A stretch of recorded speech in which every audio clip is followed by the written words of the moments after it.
Okay, we have another question. This is from Okay. Juan. How do you notice if there are some signs of dyslexia, and how does it differ in the teaching process? Hmm. Great question. Yeah. Um, hmm. I mean, we have one of our sons is dyslexic. I don't know how you would answer this. I would say that for us, um, we didn't differ the teaching of reading. Hmm. We followed the process, and then we began to realize developmentally that there were certain skills that were not quite clicking. Right. And then we reinforced those. And then when we realized that was not clicking either, it led us to the realization that there might be something else happening. And when that occurred, then we adopted some very specific strategies that are good for people with dyslexia. Hmm. And that was the path that we followed. Yeah. I don't know if I think that's a pretty Yeah. standard Um, recommendation, but I'll tell you that I don't worry about diagnosing dyslexia. Is typically diagnosed around second or third grade. Okay, so you know, you don't want to try to assume that your child might be dyslexic too early. Okay, so there's no reason for it. So generally, like second or third grade, that's usually when we culturally like to diagnose dyslexia. But I'll also tell you these facts: about 12 to 15% of the general population is dyslexic. yep. Okay, so there's nothing wrong with it. It is just that 12 to 15% of the population is going to learn to read in a different way. Okay, and Yeah, I mean, experience we words in a invented different reading way. a very relative recently, historically Yeah. speaking. So it's So not a natural human thing to learn to read and write. We had to invent it. And so it's natural that there are varying degrees of comfort and ability with it. And I think sometimes we don't, appreciate that yeah. as a culture, Also, as a people. dyslexia is not doesn't look the same for every kid, and That's right. so some children might struggle more with the blending of the letters. Some children might struggle more to discriminate between the letters themselves. Some children are going to struggle more auditorially with associating the sound to the letter itself. Some children like with rhyming or with alliteration, those Mm-hmm. sorts of things.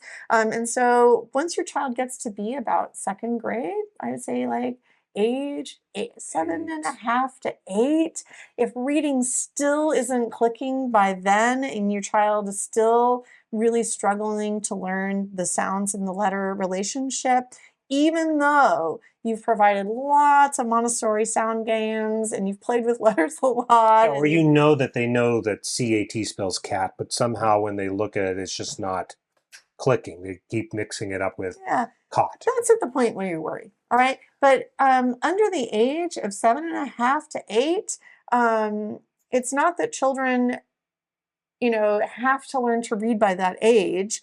Humans are capable of Of learning how course, an to adult read. can learn to And, read perfectly if a, fine. even in, like, I'm thinking in other teaching traditions like Waldorf, who was started by Rudolf Steiner, like, teaching reading doesn't even start until first grade. Historically, reading wasn't taught until first grade. So in Montessori, there is no rush to get children to learn how to read. But once we start giving children the phonological tools and we start playing these sound games and introduce them to the letters, if things aren't clicking by 7.5 or 8, and you've given lots of exposure, then to go down the road of like, okay, let's Yeah. see what's going on here. Okay. But I think a lot of people get worried about dyslexia too early. And what's actually happening is that children are just more interested in doing something else other than reading activities. And Yes. we Yeah, tend to that can. overemphasize reading, but remember that like what kindergarten used to look like was not sitting at a desk learning how to read by first grade. What kindergarten used to look like was lots of pretend Lots of play pretend and hanging play, out and learning how to be maybe friends and learning some counting games, Yes. some letter games. And what we do things in like that. Montessori is we make all of these really cool concepts available to children in a concrete way. You know, we play these sound games, we give them letters to feel and interact with. We give them a movable alphabet to move around and play with. But at these young ages, children are experiencing all of these things through play, and it's just supposed to be fun. And if your child learns to read at the same time during these young years, great. You know, and if your child doesn't learn to read until first grade, it's still developmentally So Juan normal. actually has come back. He's given us some more notes here. Thank you, by the way. Yeah. He says, my kids are able to read a few words in a sentence, but sometimes I see the struggle with some words. It's like cat, caught, double O sound. And playing games I spy or running to get the word are great ways to reinforce. Awesome. Juan then says, I have a 7.5-year-old. She is reading, but I notice sometimes it's a little harder than for her 5-year-old brother, I guess. When I cover the rest of the letters, it's easier for her, but I'm not sure what I need to be looking for. Well, I mean, so we can't diagnose dyslexia. Yeah, we definitely can't over YouTube. We can't do it anyway. This is the legal caveat. But I will tell you some paths to go down. I will tell you that if you were going to take a look at some of these gaps that your older child has, what a reading specialist would do with a dyslexic child is actually good for all kids anyway. They use a multisensory approach. Like, that's the key. That's what you do with a dyslexic kid. And you also practice a lot and go a little bit slower. And that's it. That's the secret. You know, you can pay a whole lot of money to have a reading specialist do it. And whether you want to do that or go down the diagnosis route, it's totally up to you. But I will also say you can DIY a lot of it yourself, do it yourself. And it's the same Montessori activities. You're just going to hone in on those multi-sensory. Heavier on the sensorial, slower pace. Go at a slower pace. Yeah, I mean, the fact that she's only 7.5, it might still click. I mean, you just don't know. But I think your point is great. Like, the other thing is that just because the 5-year-old is going faster than the 7.5, I wouldn't be worried yet. Totally, because I was going to say the 5-year-old and the 7.5-year-old, just because they're reading at different levels doesn't mean anything. It's just how reading works.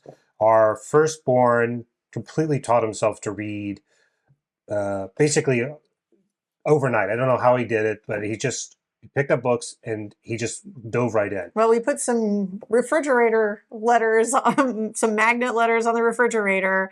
I taught him the sounds. And then I taught him how to manipulate the sounds, and then poof, reading, right? Yeah, so it's not because he's like particularly brilliant or anything. It's just it worked for his brain in a different way. Yeah, and that happens. And it doesn't mean that he's a more fluent reader than, let's say, his brother, who has dyslexia actually and did take a lot longer. Their comprehension and everything else, it's not related at all. So don't be too concerned if one is going faster than the other, even if it's the younger. I think your advice though about like the games and things are great. Yeah. And then, go from there. There are some really awesome programs that are great specifically for dyslexia.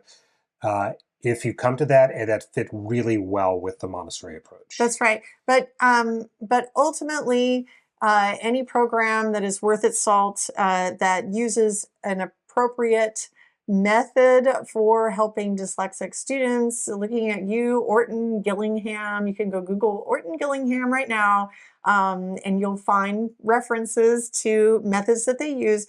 I don't know if they will mention the Montessori method when you come across the descriptions of Orton Gillingham, but I will tell you the Montessori method is already science-based. It already uses that multisensory approach.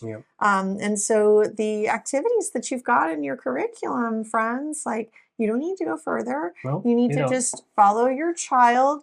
And if you have a child that needs a very consistent step-by-step approach, because things are not quickly clicking as fast, they're telling you that they need more practice with that hands-on multisensory approach that's already built into the curriculum. So you mean, again, like you said, sensorial emphasis, just keep that going Yeah. and going slower. But the curriculum is the same.